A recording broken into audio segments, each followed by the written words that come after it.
All right. Good morning, everyone.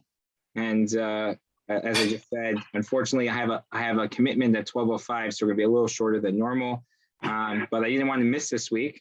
This is a very we keep saying this, but one of the privileges of having a year with two Adars is that we have an extra month of Torah readings this year, which means that there are less double parshas, and which means that often things that eclipse other Haftarot because of special weekends, we don't get as much. So this Haftarah for Parsha Tetzaveh, which can be found in the back of the Stone Chumash on 1159 from the book of Exile, is also one of those Haftarahs that we don't always get to read.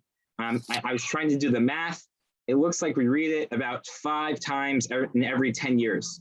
So it's a rare Haftarah that we read, not as rare as some of the other Haftarot that we've seen like last week, but it's a rare Haftarah. So most of the time we read for Shabbat Zachor this week, so it's great that we get to see it.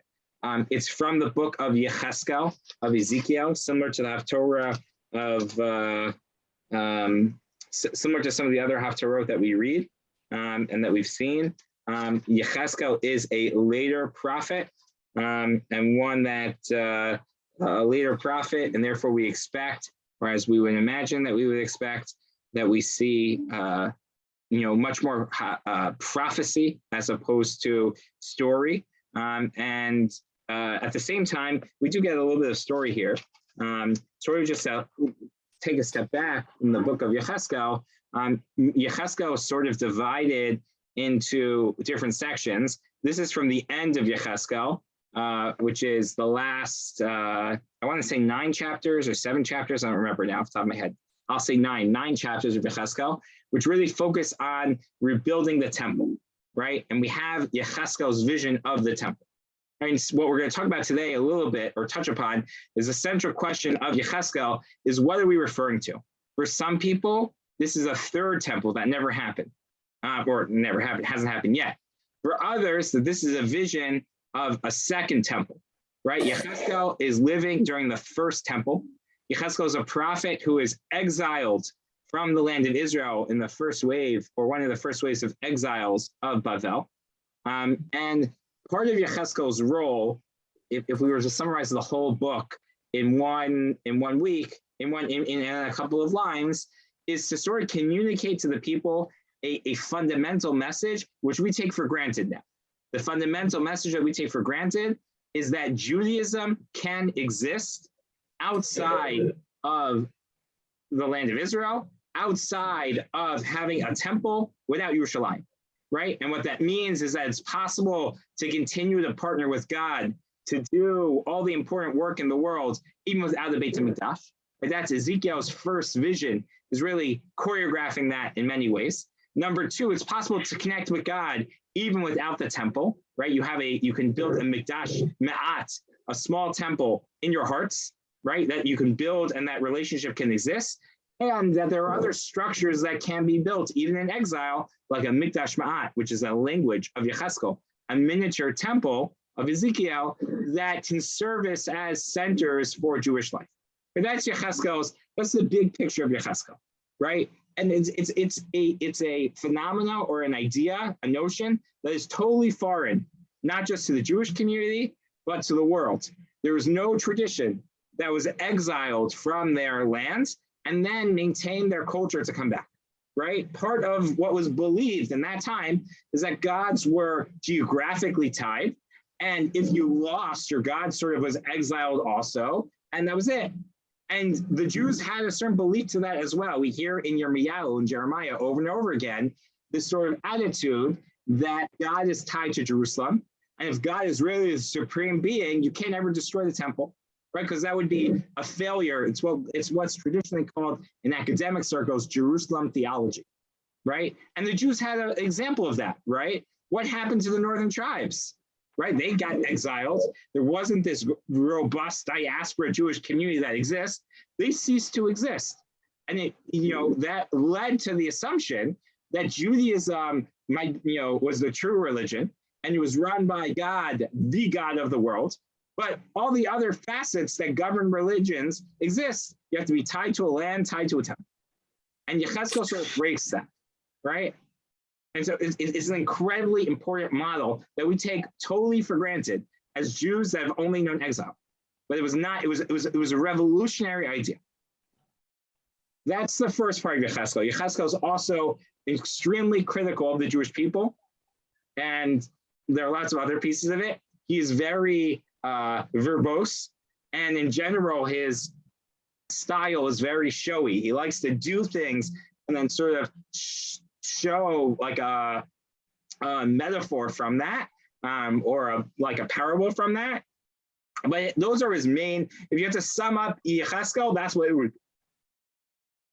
The last 9 chapters are a vision of redemption. What exactly is that redemption? When is that?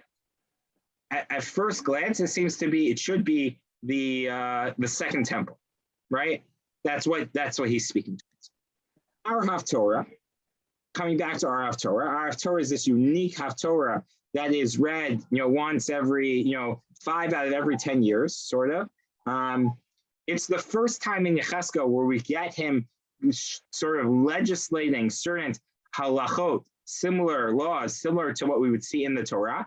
In particular, it's very similar to our Parsha, right? It is describing the reunification, the consecration of the temple structure. In our Parsha, we talk about consecrating the Mishkan, completing the work on the tabernacle, and consecrating the Mishkan.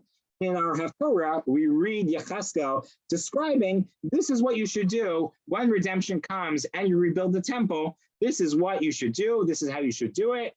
And this is the process of consecration. Both of them sort of outline those facets.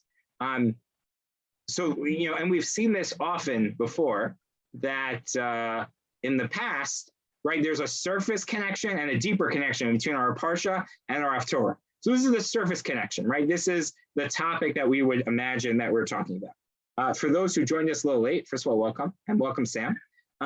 Unfortunately, we're going to be a little shorter today because we had a commitment that I couldn't move, and that I needs to be on. So we're going to do this a little bit shorter, which is why I'm sort of running. But normally, we get to talk a little bit more and look at some of the different items. We're on page 1159 in the Stone Chumash, and we're looking at the chapter 43 in Yechezkel, verse 10 through verse 27.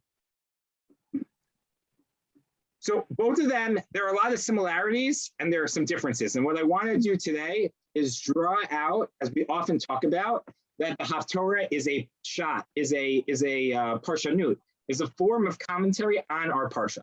And I want to highlight one of those forms and also address a central question to Yechezkel, although not as significantly challenging in our Parsha, in our Haftarah, but is a central question that we struggle with anytime we look at Yechezkel. Mainly that there are things Yechezkel says that are very different than what seems to be described as Torah law, right? And how do we judge that difference, right? That's the question. So let's look at our Haftarah. So Yechezkel sort of begins. So let's talk about some of the comparisons and the Parshanut, the commentary on our Parsha, and then we'll get to the second one. So the first point I want to make is if you read through, we get over here first the dimensions of the Mishkan, of the Mikdash, of the temple that gets built. And then we get over here, Vayomer Eli ben Adam, verse 18. And the angel or God said to Yechezkel, throughout Yechezkel, I think we talked about this last time, but I can't jump over this. Ben Adam, this moniker, Ben Adam, is unique to Yechezkel. God refers to, are you all getting the feedback? Yeah. A little bit? All right, we'll see if this works. Yeah, all right. God refers to Yechezkel over and over again, or Yechezkel refers to himself in his book as Ben Adam, as a mortal man, right? Part of that is a contrast to the fact that Yechezkel has this very deep, penetrating view of God, right? That's the beginning of Yechezkel, which we read on Shavuot, right? He has this incredible revelation where he sees these unbelievable details, and sort of almost like humility to Yecheskel, sort of a message over and over again. Don't think you're an angel. Don't think you are, a divine being. You're still human. Ben Adam, oh mortal man, right? It's sort of like this centering, grounding, humility entity element of Yecheskel's vision over and over again. It's sort of like a telltale sign. Someone quoted you, let's say, a chapter, and they said, where in the Bible is this from? And it has the line Ben Adam. You just have to say Yecheskel, right? It's nowhere else, right? It's a telltale sign. You'll be, everyone will think, oh, you're so smart. I quoted 4 lines and you could tell me anywhere in the Bible where it is. Well, if Ben Adam is there, it's Yecheskel. All right. So what does he say? Ben Adam, Ko Amar Hashem, Ela chukot hamizbeach b'yom ha'asoto, ala'alot alav olah. This is what you should do as you consecrate the temple, as you consecrate the altar, and in this new rebuilt temple. And what we sort of begin to see here is a whole process here of what to do, and it matches, it parallels to our Parsha. Our Parsha talks about bringing a kar ben bakar, a bull for a chatat. We also, over here, you bring a par ben chatat. If you see the end of 19, par ben bakar lechatat, you bring a bull for a sin offering, and you take from the blood and you sprinkle it on the corners of the mizbeach, of the altar. Same thing you do in our Parsha. All of these are mechanisms to consecrate the temple, a ritual process to make a consecrated sacred space. Why a bull? Why a bull, both in our Parsha and here? So there are different answers. Rashi suggests that it has to do calling back to the chesed of Abraham and Sarah, the kindness that Abraham and Sarah showed to the 3 angels, that Abraham went and brought a par for them, right? And that was part of our relationship with God, is embedded in this kindness that Abraham and Sarah, the foundation of their relationship. And so as we create space for God, we recognize that we're emulating the image and we're building on the relationship of Abraham and Sarah. And Rashi doesn't quite say this, but I would add that as we create space for God and we consecrate holy spaces, sometimes you think that that's separate from the world of loving kindness to your fellow, right? Both are important aspects of our lives, but they might be distinct.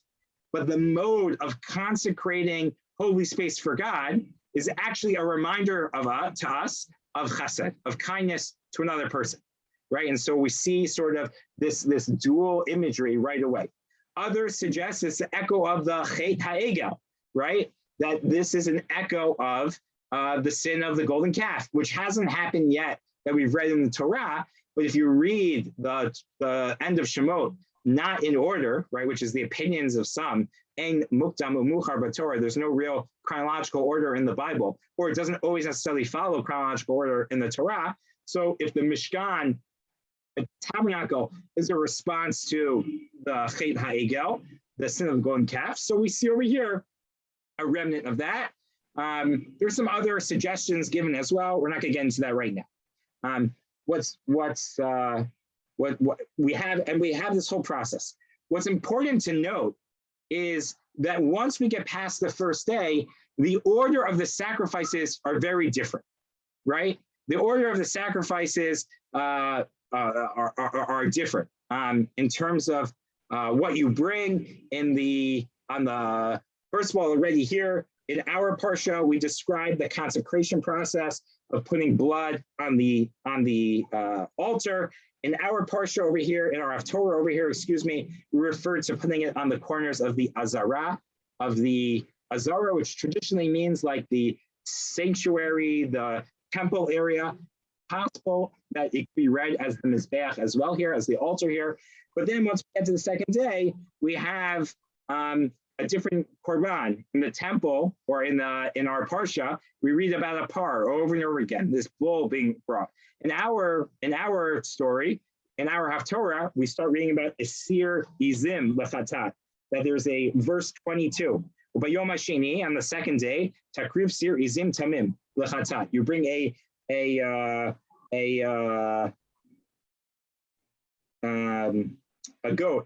goat You have to remember what all these animals are in English. A goat for a sin offering. And so we begin to see a sort of a divergence here. Now, it's not uncommon that a goat is brought for a sin offering. It's just uncommon that if we compare it to our Parsha, it's not the same structure, right? And the question arises is, what do we do with the differences? And this is, I sort of flagged before, what do we do with the differences between the recipe in Moshe, in our Parsha, that Moshe gives to us for consecrating sacred spaces, and what happens in Yechezkel? They both have 7 days, they both have some core components, but they both are also different. So how do we judge, how do we deal with those two things? And with this, unfortunately, I'm going to end, but I want to give you two answers. The Talmud in Menachot already deals with this issue, and it's this in a number of different areas where this question comes up, where there are differences between Yechezkel and and one of the questions comes up is, how do we deal with this? So the Talmud gives a suggestion that the rabbis wanted to get rid of Yechezkel. They wanted to sort of cut it out or hide it in the canon because it led to all these questions. But the Talmud then gives two answers. One is the opinion of Rabbi Yochanan and Rabbi Yehuda, that we have to wait. They answer, Parsha Zu, this story, and all of these questions in Yechezkel, we have to wait. Achiyavu Eliyahu, Atzid L'Darsha. That Eliyahu Hanavi will come one day and sort of give us an understanding of this understanding. You're right, there are some challenges here. We don't know. And sort of what underpins this opinion is, number one, the assumption that these should jive, that they should go together. Number two, that this section that we're reading now might be actually a question about for the future, right? This isn't what they did in the second temple. This is a third temple prophecy, and we don't know the answer yet. We don't know what the answer yet. And so this dovetails on this question is, what is Yechezkel addressing? The next temple, i.e. the second temple, or a future end of days, exalted messianic era, which is the temple of the third temple. The other answer given in the Talmud is Rabbi Yossi and Rav Ashi, who describes that the miluim, these sacrifices that consecrate the temple, are the sacrifices that were brought in the time of Ezra. And they followed the model, the framework, but not word for word what happened with Moshe. And what this means essentially is that while Moshe gives a framework for inaugurating and consecrating sacred space, he does so by providing 7 days, different types of sacrifices. The actual nature of which sacrifices can be given are flexible. The Torah doesn't intend to make that a rule forever. Every moment has its own sort of needs, and the Torah gives us a framework. And part of what we read in our Parsha is a framework of what to do. And part of what we read in our Parsha is the specific instructions what to do this time. And what Yechezkel does is gives us the framework from Moshe, and then gives us, based on prophecy, what to do in his time, right? And there's sort of this broader question. And what's it for, right? What's Yechezkel talking about? The second temple, then, not the third temple. So we sort of see this frame as well. So let's review, and then I'll make one last point, and then we'll conclude again for this very short one. Number one, we talked about Yechezkel and the role Yechezkel plays in prophets, both as a later prophet and in general. Number two, we talked about how the end of Yechezkel, which this is a section of, matches about the sacrifices, is really about constructing a future temple. We raised the question, which temple is this? And we saw, based on the answers in the Talmud, this might be a future third messianic temple, or this might be the second temple, both of which are possible. Number two, we asked, what happens when Yechezkel's rules seem not to jive with the Torah? And the answer we're given in this situation is either they should jive and we just don't know, so we have to wait for Eliyahu, or really Moshe gave us a framework for consecration, and then every generation and every prophet has the right to sort of fill in their own responsibility, and they go from there. I just want to point one other piece, is that if you look at the very beginning, we get a heading for what the role of the temple is, right? If you read through our Parsha, the role of the temple is for us to connect with God. It's a center space for us to engage with God, learn with God, to bring spirituality and the divine presence beyond, right? That is, if you read all of Shemot, that seems to be the main focus of the temple. Yechezkel has a very different lens. And I think that's part of why this Haftarah is chosen this week, to give us another viewpoint into the temple. Chapter 10, verse 10, chapter 43, you, O mortal man, tell the people of Israel of the temple that they should be ashamed of their sins and that they should measure the design. Right? What's the point of the temple? Atonement, recognizing your shortcomings and being able to have a mechanism, a vehicle to become better as people, right? I think that image, and that obviously is very important in the temple as well, but that image, that notion of the temple is often lost in reading the book of Shemot, right? It's just not the primary focus of the book of Shemot. And it's something that the rabbis, in choosing this Haftarah, are amplifying or foiling, reminding us that there are many reasons for a temple, for a mikdash, for a mishkan. This is one of them. We're sort of, again, trying to read our Parsha and our Torah together to give us a multi-lens approach to why we have a temple. So we're going to stop here again. I'm sorry for the shortened Parsha class today, but we'll carry on next week.